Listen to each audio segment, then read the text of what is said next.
एक समय की बात है, कलागत नाम का एक रहस्यमय गांव था। उस गांव के जंगल में एक पुराना कंदरा था। कहते थे जो भी उसके पास जाता वो कभी वापस नहीं लौटता।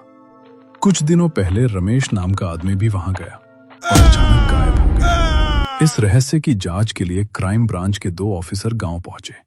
दोनों सिविल ड्रेस में गांव वालों से पूछताछ करने लगे।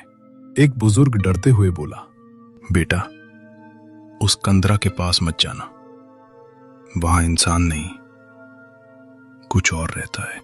पहला ऑफिसर हंसकर बोला, हम भूत प्रेत में विश्वास नहीं करते। अगली रात दोनों टॉर्च और बैग लेकर जंगल की तरफ निकल पड़े। घने जंगल के बीच उन्हें एक आदमी मिला।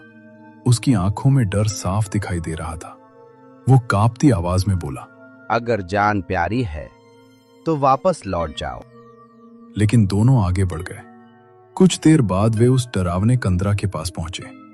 अंदर से अजीब फुसफुसाहट और चीखों की आवाजें आ रही थीं। तभी सफेद कपड़ों में एक औरत तेजी से भागती हुई दिखाई दी। दूसरा ऑफिसर चिल्लाया। दोनों उसका पीछा करने लगे, लेकिन वो औरत अचानक गायब हो जाती, फिर थोड़ी दूर पर दिखाई देती। पीछा करते करते दोनों फिर उसी कंदरा के सामने पहुंच गए। अचानक कंदरा के अंदर से एक भयानक आत्मा बाहर निकली।